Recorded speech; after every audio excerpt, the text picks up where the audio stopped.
আসসালামু আলাইকুম। গত দিনের পর এটা আমাদের দ্বিতীয় ভিডিও। একদিনে বড় ভিডিও আপলোড করতে পারিনি। আমার মেয়ে ছোট হাতি শাবকের সাথে খেলাধুলা করছে, তার দাঁতগুলো নিয়ে টানাটানি করছে। আমি ওকে বললাম, দাঁত দেখো আবার যেন ঢিস না দিয়ে দেয়। আমরা বাবা মেয়ে ঘুরতে এসেছি, 3 পুরুষের ঘোরাঘুরি। তো দেখুন, খুব মনোরম পরিবেশ। আমার এখান থেকে যেতে ইচ্ছে করছিল না।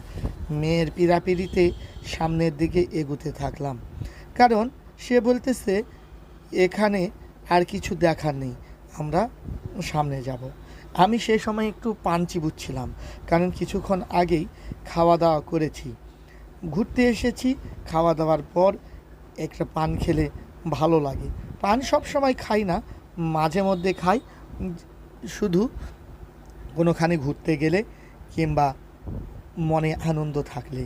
তো বন্ধুরা, দেখতেই পাচ্ছেন আমরা বাবা মেয়ে কিন্তু ঘুরছি মনের আনন্দে। আমার ভিডিও কেমন লাগছে, আমাদের ভিডিও কেমন লাগছে এটা কিন্তু জানাবেন। আমার মেয়ে কিন্তু সেটাই বলল। এই যে এখানে চলে আসলাম একটা হরিণের কাছে। পাথর সিমেন্টের তৈরি হরিণটা হলেও দেখতে কিন্তু বেশ সুন্দর। তো এই যে আমার বাবা আমার মেয়েরও ভিডিও করতেছে তার নিজের ফোনে, আর আমি ভিডিও করতেছি আমার ফোনে। 3 পুরুষের ঘোরাঘুরি এই জন্য বললাম, আমার বাবা, আমি আর আমার মেয়ে 3 জন মিলে এই ঘোরাঘুরি করতে বেরিয়ে এসেছি। দেখুন, গরুর নাঙ্গল জোয়াল নিয়ে আছে, সেখানে আমার মেয়ে ছবি তোলার জন্য দাঁড়িয়ে গেল। আর এটা সেই ওয়াটার পার্ক। পানি নিয়ে বরাবর আমার একটা ভয় কাজ করে, যার কারণে ওয়াটার পার্কে আমি ঢুকি নাই। আমার মেয়ের অনেক শখ ছিল ওয়াটার পার্কে ঢোকা, কিন্তু ও সাঁতার জানে না, যার কারণে তাকে আমি আর উঠতে দেইনি এবং নিজেও উঠিনি। তো বন্ধুরা, দেখতে পাচ্ছেন সামনে একটা গাড়ি যাচ্ছে। এই সাফিনা পার্কে এই গাড়িটা কিন্তু উঠে আপনি চারিদিক নিমিষেই ঘুরতে পারেন। আমরা ঘুরছি, দেখছি, সুন্দর জায়গার অভাব নেই, আসলেই মনোমুগ্ধকর পরিবেশ। আমার অনেক অনেক ভালো লাগছিল পরিবারের সাথে এখানে ঘুরতে এসে। তারপর আমরা করলাম কি, চলে আসলাম বাবা মেয়ে, আবার ক্যামেরার সামনে দাঁড়ালাম এই স্মৃতিগুলো ধরে রাখার জন্য। এটা প্রায় কিন্তু 2 বছর আগেকার ভিডিও। আমি সময়ই পাইনি ভিডিওটা ছাড়ার জন্য, কিন্তু এখন সময় পেলাম, তো ভাবলাম স্মৃতিগুলো থেকে যাক। দেখুন, সাফিনা পার্কে এলে আপনি এরকম দেখতে পারবেন। অল্প টাকার মধ্যে ভালো বিনোদন পেতে চাইলে এখানে আপনাকে আসতেই হবে। এখানকার ফাউন্টেনগুলো অনেক অনেক সুন্দর, দেখতেই পাচ্ছেন। এই যে আমার বাবা সেই ছবিগুলো আর ভিডিওগুলো তোলা নিয়ে ব্যতিব্যস্ত, আর আমি তাদের ভিডিও করা নিয়ে ব্যস্ত। তো বন্ধুরা, কেমন লাগছে আমাদের এই ভিডিওটা? যদি ভালো লাগে লাইক, কমেন্ট, সাবস্ক্রাইব করে যাবেন, কারণ এর পরবর্তী পার্ট দেখার জন্য কিন্তু আমি আগে থেকেই আমন্ত্রণ দিয়ে রাখলাম। ঘুরে ঘুরে দেখছি আর মজা নিচ্ছি। তো দেখুন, এরপর আমরা এই সাঁকোর উপর দিয়ে চলে যাচ্ছি। এখানে কিন্তু একটা ডাইনোসর আছে, ডাইনোসরের মনে হয় দেখতে পেয়েছেন। তো এই যে সেই ফাউন্টেন, আবার চলে এলাম সেখানে। এখানে কিন্তু রঙিন মাছ আছে, যার কারণে আমার মেয়ে বারবার সেইখানে ফিরে আসছিল, কারণ মাছ তার দেখা তার অনেক পছন্দের। আর বাহারি ফুল আর গাছ। বন্ধুরা, দেখতেই পাচ্ছেন ময়না পাখির সাথে আমার ময়না পাখিটা ছবি তুললো, তার দাদু ছবি তুলতেছে আর সে ঘুরছে। একটু শীতের আমেজ ছিল দেখে ঘোরাঘুরিটাও অনেক ভালো লাগছিল।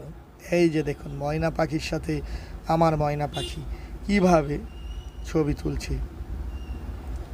তো বন্ধুরা, আমরা চলছি ফিরছি, এখানে কিন্তু 2টা ময়না পাখি আছে।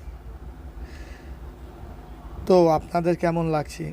এই সেই ওয়াটার পার্কের আপনার লেক, এই দিক দিয়ে কিন্তু স্পিড বোটে করে ঘোরাঘুরি করা যায়। স্পিড বোট যখন এই দিক দিয়ে বিশাল গতিতে যায়, তখন কিন্তু অনেক ভালো লাগে। আগেই বলেছি আমি আবার পানিতে ভয় পাই, আর মেয়েও সাঁতার জানে না। তার অনেক ইচ্ছা থাকলেও আমি তাকে স্পিড বোটে উঠতে দেইনি, কারণ আমি চাচ্ছিলাম না সে অরক্ষিতভাবে এই ভ্রমণটা পার করুক। আর গার্জেন হিসাবে আমি তো এটা দেখতেই পারি। আমাদের রান্নাবান্না এখানেই হচ্ছিল, খাবার দাবারের অনেক আয়োজন ছিল। এই যে দেখে নিন, রোস্ট রোস্ট ছিল, খাসির মাংস, ডিম, তারপরে হচ্ছে ঘাটি, আরও অনেক কিছু, দই, মিষ্টি। তো খাবার দাবার নিয়ে কোনো ঝামেলা ছিল না। এখানে রান্না হচ্ছে, এই যে এখানে ঘাটি অলরেডি হয়ে গিয়েছে। খাবার দাবারটাও সেই ছিল, 2 বছর আগের কথা হলেও আমার এখন স্পষ্ট মনে আছে খাবার দাবারটা অনেক ভালো মানের ছিল। তো বন্ধুরা, আপনারা যারাই আমার এই ভিডিও দেখছেন, দেখুন মোরগটার চেহারাটা দেখুন, বন মোরগ, লম্বা অনুযায়ী বডি নাই, তাই না? কিন্তু দেখতে কিন্তু ভালোই লাগতেছে, কি বলেন? এই সেই রোলার কোস্টার, এখানে উঠে বসলো আমার মেয়ে। দেখুন শুরু হয়ে গেল যাত্রা। যারাই উঠছিল, বাচ্চা কাচ্চারা কিন্তু অনেকেই চিল্লাচিল্লি করতেছিল, কারণ খুব স্পিডে গতিতে চলতেছিল। অনেক দূর দিয়ে এই রোলার কোস্টারটা কিন্তু চলছিল, কারণ আর ভিজেটও বেশি না, টিকিট মাত্র 50 টাকা। 50 টাকা দিয়ে এই রাইডে ওঠা যায়। তো আমার প্রথম দিকে একটু ভয় লাগছিল, কিন্তু সেফটিটা কিন্তু অনেক ভালো, কারণ আমি অরক্ষিতভাবে আমার মেয়েকে কোনো মজা নিতে দিতে চাই না। তো কেমন লাগছে আমাদের এই ভিডিও? ভালো লেগে থাকলে লাইক, কমেন্ট, সাবস্ক্রাইব করে যেতে ভুলবেন না। ধন্যবাদ। আসসালামু আলাইকুম।